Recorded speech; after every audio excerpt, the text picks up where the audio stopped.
Welcome, and thanks for making the time to join us today. My name's Prav. I'm a Products and Services Director at Content+Cloud. I've been in the InfoSec industry for about 20 years, and as you'll learn today, every day is still a school day.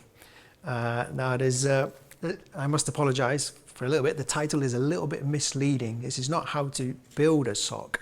This is how not to build a SOC. We built our own SOC about 5 or 6 years ago, and we went on a journey in doing that, and we got a lot of things wrong in doing that. So the way I'm going to present the content today is about all of the mistakes we made in going through that process.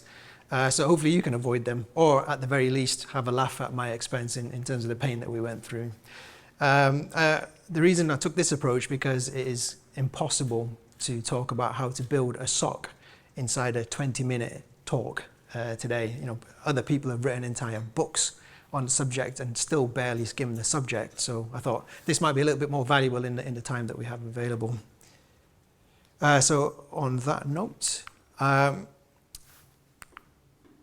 just a little bit about us.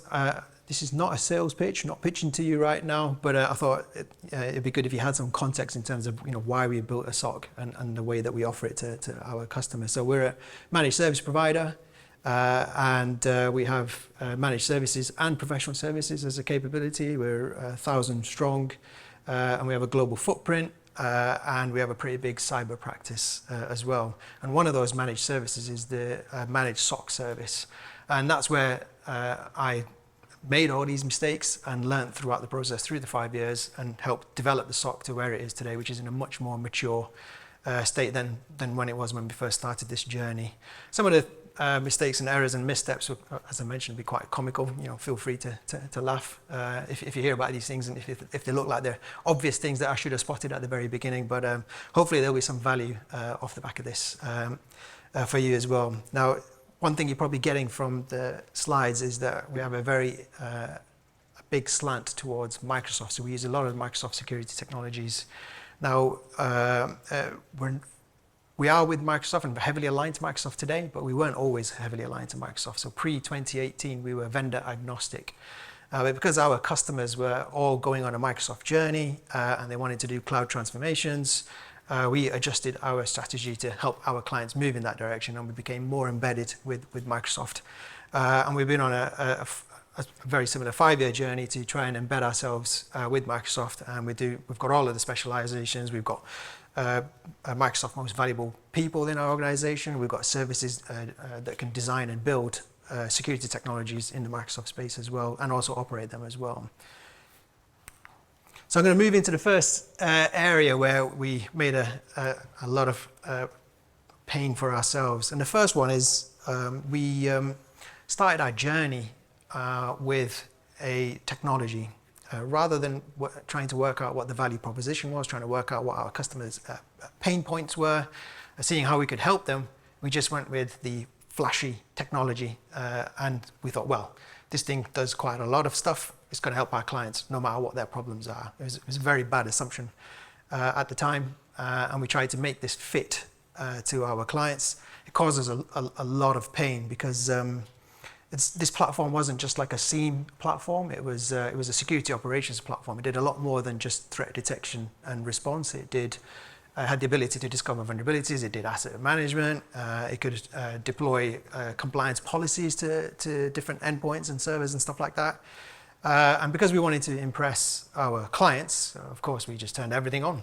Now, we dug ourselves a massive hole by taking that approach, because it's all well and good turning that stuff on. It was a very easy thing to do, to enable technology and deploy it into a client environment. But the problem started occurring when we had to deal with the outputs from all of those things. Now, we weren't ready for all of the stuff coming back at us as a SOC team. And the other area that we had an issue was that these things, again, all well and good turning them on, but they take feeding and watering. They require regular maintenance, and we had no engineering capacity to try and keep this thing alive. And that causes a major problem, causes a lot of poor conversations with our customers. We were missing expectations. We had to recruit in extra staff to try and cater with the workload. And at one point, it was affecting our margins in a big way. So I had to go and see the senior leadership team and explain myself. It wasn't a very good conversation. But luckily, we were given the time and space to try and correct some of those problems. And one of the things that we did was we went back to the drawing board and decided to work on the value proposition first, and then choose the right technology to suit what us as a business, but also equally our clients' problems as well. The other area that we massively underestimated when it comes to the security operations type platforms or SIEM platforms is back then anyway, it was mostly on-prem, sitting on virtual servers or physical servers back then. There weren't any proper cloud type SIEM platforms back then. And another thing that we underestimated was the hardware resources needed to actually run this platform. Now these things, if you've got any experience of this stuff, is that on day one they'll look a certain way and your consumption model might match what you've deployed, but over time it grows, and it grows a lot. It's almost like a hidden cost when it comes to increasing the hardware just to keep up with the pace and pace of the load of work that's going through those platforms as well. And again, because we're an MSP, we had to have difficult conversations with our customers in terms of increasing costs for hardware, because we never explained that this was a potential cost coming down the line. So that wasn't a very good conversation either. And then the other thing that really we didn't think about at the time was around doing some due diligence around where the vendor was going with the product as well. Now, that was another area where we probably should have done a bit more work. But to give you an example of a problem we had, so I mentioned that we're Microsoft focused and we started a Microsoft journey. They came out with their advanced cloud security technologies, and we were deploying this in our client environments. So we asked the vendor, all right, well, we're deploying all these technologies like Defender ATP, as it was called back then. And we want it to be integrated with the security operations platform so we can do threat detection and response. We're asking for it, our clients are asking for it. When can you do the work on it and make it available to us? And even though we had the ear of the product engineering team, because our first 6 months of starting the SOC service went amazingly well. It was a good thing in that we captured so much business, but it was really bad in that we didn't have the resources to actually service all of the work coming into the organization as well. They said, yeah, happy to listen, we're happy to prioritize, but that prioritization took over a year to actually deliver that particular component. And the reason was that they weren't focused on cloud technologies or emerging cloud technologies, and they were more focused on-prem, their bread and butter. So that causes a lot of pain in that we deployed this technology to clients. We needed to do threat detection and response. How were we going to do this? Well, it was quite painful. We had the security operations platform looking after all the traditional on-prem stuff, and then we had the Microsoft Defender portal looking at all the Defender ATP alerts. None of it was correlated, which meant we had to do a lot more work, a lot more human effort to try and bring all that together, try and make sense of some of the signals that are coming in and tie it together, see if it is an actual incident that we need to do something about. So it was another thing is just look at the technology that you're looking to choose and see if it aligns to where your business is going. What does your technology roadmap look like? What does your business strategy look like? Where are you heading as a business? What potential acquisitions or other business activity might affect the choice you make in the technology stack that you're choosing today. The other area I would suggest looking at is where people will do their work as well. So I just mentioned that we had people working in multiple screens. That didn't help the process of incident management. See if there's a way that from the technology that you're choosing to try and bring that together in one place. Now, it's not just about bringing in the logs and telemetry into one place. It's about them doing their work in one place as well. So have they got the right capability to not only triage the specific alerts that are going off and doing some investigation around that, but it's the process around it. What other context do they need to be able to reach the right decision in terms of whether this is an actual incident? Do we need to escalate it? Is it a major incident? All that kind of stuff. But consider that when you consider your technology platform. The platform itself doesn't need to do it, but consider the integration points that platform might need with your other systems that you have. The other thing to consider is the engineering complexity. So there's many security operations platforms out there, many SIEMs out there as well.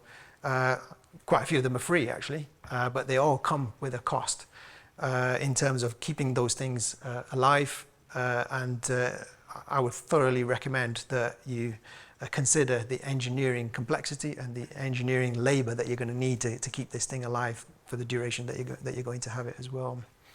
One other area that causes a problem, and it was partly down to the technology, but partly down to us not managing it very well, was around storage, and more so on the retention side as well, because of the way the technology worked. So storage caps, there were storage caps because of the license model that was in place. So you bought a chunk of storage space, and then your data flew into that, and that reset every month. That was the way that the model worked. Now, when you hit that capacity, the whole solution stopped working, and that put our clients at risk. So that was never a good situation to be in. And the only way to get out of that situation was to purge valuable logs. Now, that gave me sleepless nights, but that meant that the platform was up and running again. The other area that we hadn't really considered was the retention side of things. Now, there's a lot of organizations want to retain the data, one, from a compliance reason, but also two, that if there's an incident that happens where the logs or telemetry goes much further back than what's in hot storage in the platform, you need to be able to pull that out of retention so you can carry out your investigation, find out when this thing first started, patient zero, all that kind of stuff. But this particular technology, when it went into cold storage, it took several days to come out. And when you've got an active incident, that's a major problem, and the visibility to the client was incredibly painful, because we were telling them it's going to take several days for these logs to come out. That was problem number one. The second problem was that when we actually did get the logs back out of the archive, they were raw sys logs. They didn't go back into the platform that we do our investigation and triage work on, anything, all of the enrichment that happens in that platform.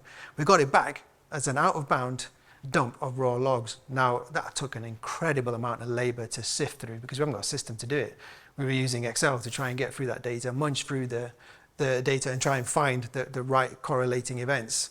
Now, while we were doing that, we had analysts completely sidelined to that labor, which meant they weren't serving other clients. And obviously that broke our shared services model. And that caused pain not only to the client that was where the incident was happening, but also to our other clients who weren't getting the service that they paid for either. The next area that we made a lot of gaffes in is the people side of things. Now, some of these mistakes look pretty obvious, but we woefully underestimated the staff numbers needed to operate a SOC. We started with one person and supported that person with a shared team. Now, admittedly, we weren't expecting the SOC service to sell as well as it did, and that was part of the problem, that it did sell really well, and then we had a delivery problem because we only had one person servicing all those clients with some backup during the day and some backup out of hours as well.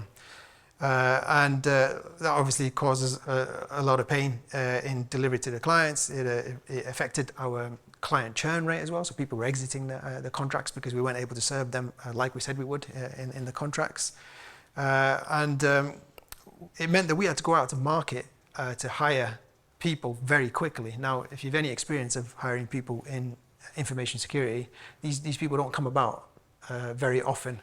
And it's a massive shortage, as I'm sure you're all aware. So to find the right people in a very short amount of time is almost impossible. So what did we do? Well, we still managed to get these people in to help us out of a hole, but we paid way over market odds to try and bring these people in. And obviously that affected our margins. And again, I had to go to the head teacher's office and explain myself as to why the margins were affected.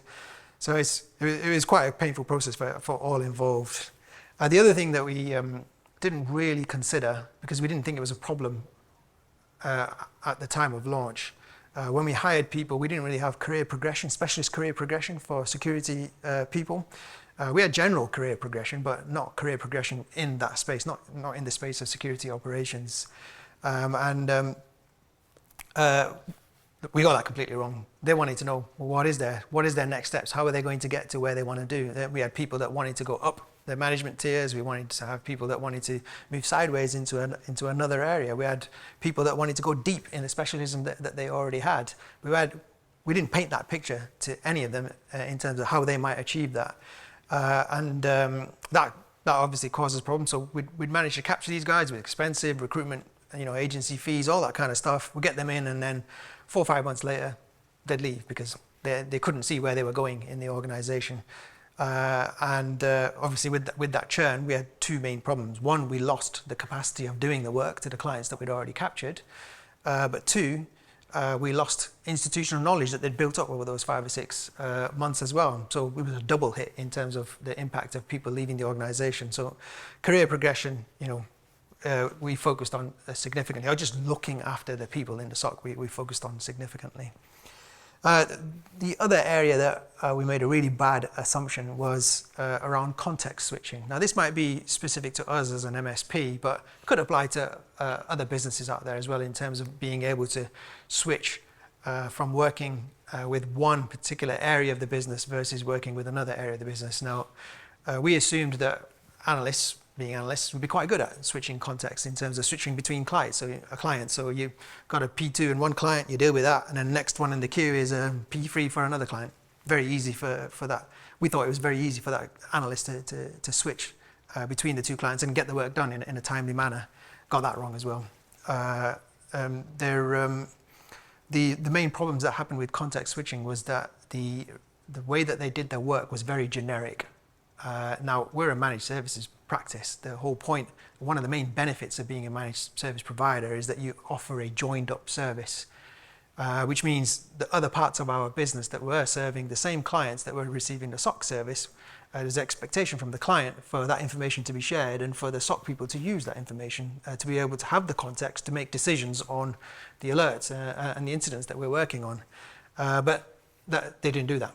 So we didn't do that in our SOC, and we were giving very generic responses back to the customers, and they rightfully complained, saying, you don't know us as a client. Why are you operating the SOC in a silo?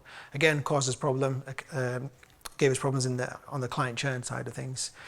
My advice there is to make sure you have clear onboarding and induction. You have a clear training plan, and you have capture their current skills today and where they want to go tomorrow, and roll that into a training plan for all of your people.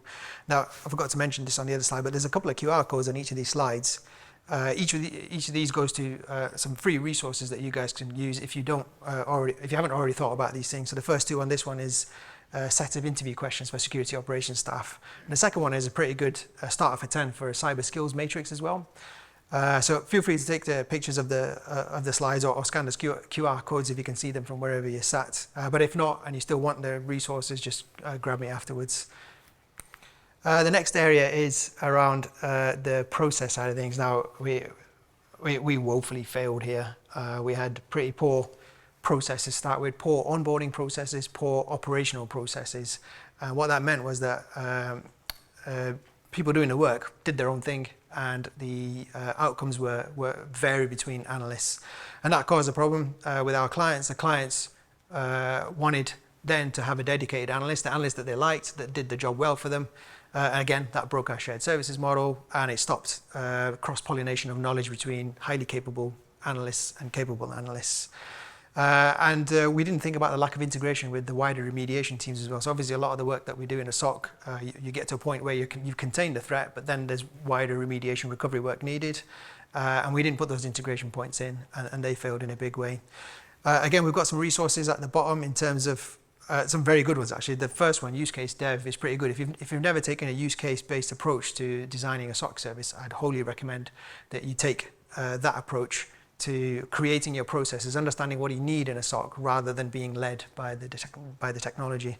The first one is called the Magma Framework, and it really helps shape and map and link a business requirement like risk or compliance requirement to an actual thing you want to detect or a thing that you're worried about, and link that to a data source and specific logs at the end of it as well. So it's a very good way of making sure that you're focused on the thing that matters most to your business, rather than just sucking everything into the platform and dealing with all of the noise that comes off the back of it. And there's a couple of example runbooks there for you as well. Some are from Microsoft and another one from an organization called Incident Response. I just added, just the extra is a link to MITRE ATT&CK. Now, it's not the general website, it's their mitigation section. Those are really good for building out what you might put in your runbooks, not just the reactive ones, but the proactive ones as well. And the last area that wasn't a major problem for us initially, but became a major problem as we grew and matured. We provided no visible assurances. Now, initially that wasn't a problem, as I mentioned, because we had it was a captive audience. We were selling this SOC service to our existing managed services client, so we already had some credibility there with them. But when we started looking to offer our solutions outside of the organization, that's when it became a problem. We didn't really have any external validation of what we did. And the things that we did produce, our glossy reports, they were all KPIs, stats, jargon-filled, didn't really mean anything to the customers. Now, initially they were really good because they looked glossy and they were, it was visually appealing. But afterwards, we started getting questions. Well, what does it actually mean? Am I in a better place? Are you actually doing anything useful for us? And we struggle to deal with those types of questions. There's a number of different things that you can do around this space in terms of understanding, shaping your assurance and your SOC, but also assessing where you are in the journey as well. The first one I'll just touch on, there's a SOC, there's a specific operating model, SOC CMM operating model assessment framework that you can get off the first link. It's a really good one. It's spreadsheet based, but it gives you really good insight in terms of where you are, and it covers the full gamut of security operations, not just specific areas.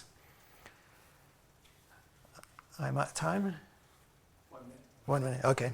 So just to summarize, start with a clear why. Don't start with a technology or any kind of snazzy feature pitch that you've been given by a vendor. Focus on things that's important to your business. Usually that's risk and compliance driven for most on the security side of things. The other area is recruit, but also grow your own. Now, we do a lot of work in growing our own. We offer placements to work experience students from high schools. We offer intern opportunities to people doing their degrees. We offer graduate placements for people leaving degrees, and we also offer opportunities for non-cyber folk to come into the cyber realm as well, and give them a full training plan to make sure that it's clear exactly how they're going to get to where they want to.